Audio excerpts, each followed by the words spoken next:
There's been a big ESOP boom. We have seen that with a lot of our clients looking to do a lot of ESOPs. And I think the big reason why is really there's a few. There's the silver tsunami, as they like to say, which is a lot of baby boomer business owners that need a liquidity event. I don't think we've necessarily seen that with our clients, just given our clients are a little bit younger than that. But really the cultural preservation, and as private equity has kind of gotten a bad rap, buying a lot of lower middle market business owners or businesses that we've seen in like kind of that $30 to $100 million range, word's spreading, and a lot of these operators are looking for maybe different liquidity and different events. And so the other thing is that banks are becoming more and more willing to lend as part of these transactions without personal guarantees, and at maybe 2 to 4 times EBITDA, meaning that if you had let's say a $10 million EBITDA business and it was worth $50 million, the business or the bank may be willing to give you $20 to $25 million debt. You get that, no personal guarantees, and you can walk away, even if you did 100% sale. Yeah, so debt against the business, and they pay out, the entrepreneur gets paid out. The entrepreneur gets it up front. Yeah, because that's been one of the historical downsides of an ESOP is there's no cash creation. You sell it, and it's kind of trading my stock for an IOU. Yep. You pay lower capital gain taxes, 20% instead of ordinary income at 37%. So there's a tax spread there, but there's not a whole pot of money. Whereas you sell to private equity, they're backing the Brinks truck up, and you're getting flooded with some cash. So by getting some bank debt, it makes it a little bit better. Not all of your money is going to be coming on day one, but at least you get some chips off the table, which I think has helped. So why do you think there's been kind of a more demand here for ESOPs? I think you hit on part of it, which is that private equity is getting a bad rap for coming in and taking an entrepreneur's life, their life's work, and destroying it, Yep. or doing things that hurt their employees or things that really upset the entrepreneur, even if they make the company more profitable. A lot of times they do that in a way that would really not be what the entrepreneur would do. So I think the reason, as I think about ESOPs, if we think about why someone would do an ESOP, and then we should talk about why someone wouldn't do an ESOP, but why would someone do an ESOP? It's a lot of the reasons why we did an ESOP, and that is, if you don't want private equity to come in and take over your company and destroy it, right, or do things that you don't feel comfortable with, giving up control is big for entrepreneurs. I can attest to that, where all of a sudden you're just an employee of the company. You don't have any say in how it gets run, because private equity usually wants control. So if you're an entrepreneur who wants to continue to run your company, you want to have control, you want to get money off the table, but you believe in your company, so you're willing to be along for the ride longer. You want to support and reward your employees for all that they do. Right. It's a great way to do that. So I'd say those are some of the big ones. There's a big tax benefit. Once a company becomes an ESOP, it's a tax-free entity in perpetuity. And what's interesting is it's one of the few complex parts of the tax code that both sides of the aisle, they support it for different reasons. I think that why you wouldn't want to do an ESOP is you don't get that liquidity up front. I think that's the biggest downside, is that if you can just get that cash, you can de-risk yourself and future generations. And then the other piece, I think, is that you don't get that growth capital. And so we see a lot of operators and entrepreneurs who want to build their own platform. They want to tuck a lot of different businesses in. They want to use private equity and the resources that they can bring to the table to buy more and more businesses underneath them. Well, if you're doing an ESOP, you're so highly leveraged, it's going to take you several years to pay off your debt. So it's hard to grow through inorganic acquisitions. Yeah, so I think those are the biggest reasons. But the big trade-off really there is you're making a deal, and you just really hope that when you're going through that honeymoon phase, that the deal doesn't turn upside down after you lose control. Yeah, there's one other reason why you might not want to do an ESOP, and that is because when you do an ESOP, you get paid based on an arm's length valuation, right? So you have to have an independent third-party valuation of your company. And by the way, that's good or bad, because I see a lot of entrepreneurs that get beat up on price by private equity, right, where they end up getting paid less than what an independent third-party valuation firm would say their company is worth. So it can actually work in your favor. But my point is, if your company, there's a strategic buyer who wants to pay because you're so valuable to what they're trying to do from a strategic perspective. They want to pay you so much more than what you're actually worth. And obviously, money speaks. And if that's your biggest concern, then I would tell that entrepreneur, sell for that huge multiple, take your money, and move on. And we talked a little bit about the tax benefits. So you referred to the tax-free entity. So if you do a 100% S-Corp ESOP transaction, you're now a completely tax-free entity, which is what we did, and we'll jump into our transaction. Now, you could also choose to do a C-Corp transaction. If you do that, you can actually defer capital gains as the business owner through something called Section 1042 by reinvesting that into something that's called qualified replacement property, which is really kind of domestic stocks, bonds, and real estate.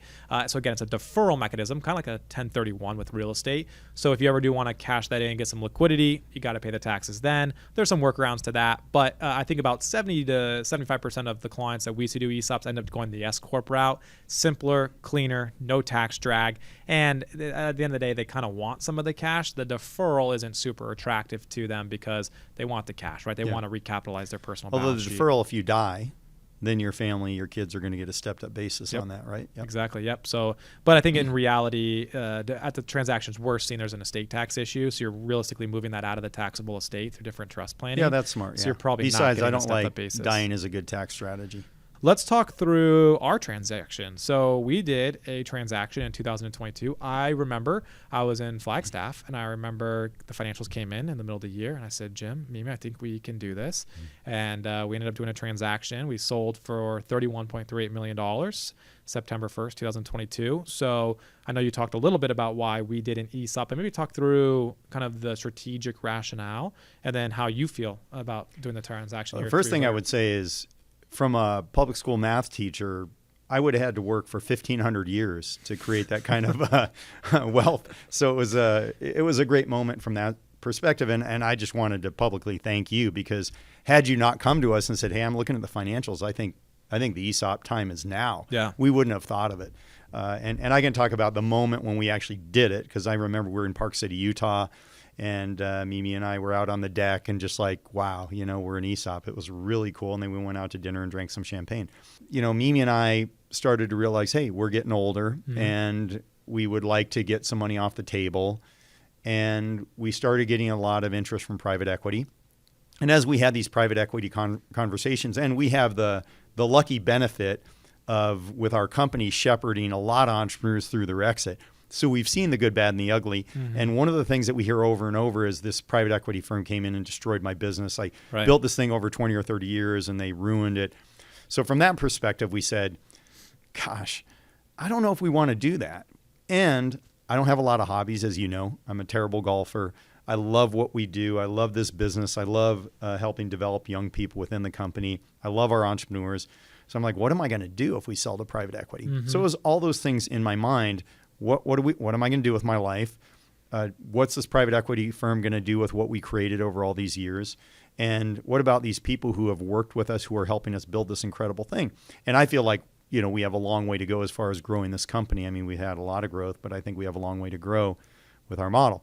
So based on that, we said, okay, well, what structure or strategy would allow us to still be involved in the business, still control what kind of model we're running, get our employees stock, and then get money off the table over time. And Mimi and I didn't need a lump sum of cash up front, because we believe in this company. We've saved for a lot of years, so it's not like we need the money to live our lives. So all those things checked all those boxes with the ESOP. And then, of course, it was down the path that we worked, obviously together on, is what kind of ESOP? Are we going to do a C-Corp, an S-Corp? Are we going to do 100% ESOP? And then that's where we landed. S-Corp, 100% ESOP.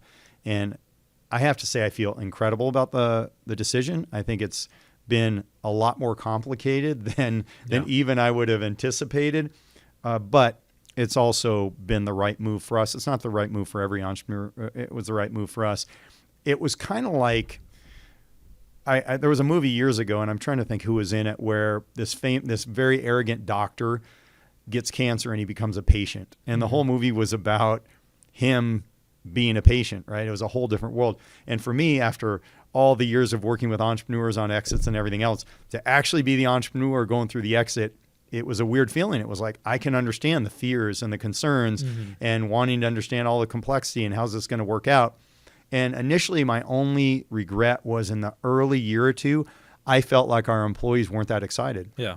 I was like, gosh, this is this incredible thing that we've done to help these employees. They don't seem that excited. But as we'll talk about in a second, as the stock price has grown, as people have gotten more educated, I'm seeing a lot more excitement, and that makes me happy. Yeah, I can't agree more. We've got dozens of employees and team members that have 5-figure balances after only a few years, and it's, I think, 6 and hopefully 7-figure balances are on the horizon here quickly. And as you mentioned, when we did the ESOP, since we sold 100%, our share price was 1 penny because the value of the debt that we all took as an IOU from the business equaled the amount that we sold it for. So it was 1 penny, and then with our valuation at the end of 2024, just over $137. So at 13,700% appreciation, not bad. Yeah, there's some insider trading there, right? But pretty good appreciation and growth. And as you said, as our employees have seen that stock price appreciate, as they've been allocated shares, they see their account balances ballooning rapidly. That's where we're starting to see, okay, yeah, this thing's actually real. It's not just numbers on an Excel sheet and a line chart. This is going up and to the right, and they can feel we that. went from, 1 cent to $25 to $79 to $137. I think that was our path over the last several years. Really exciting. Really the team gets credit for that. Like everyone on the team is pulling in the same direction. So I find that incredibly exciting. One thing that we didn't do, as you know, is we decided not to take bank debt to get a bunch of money in our pockets.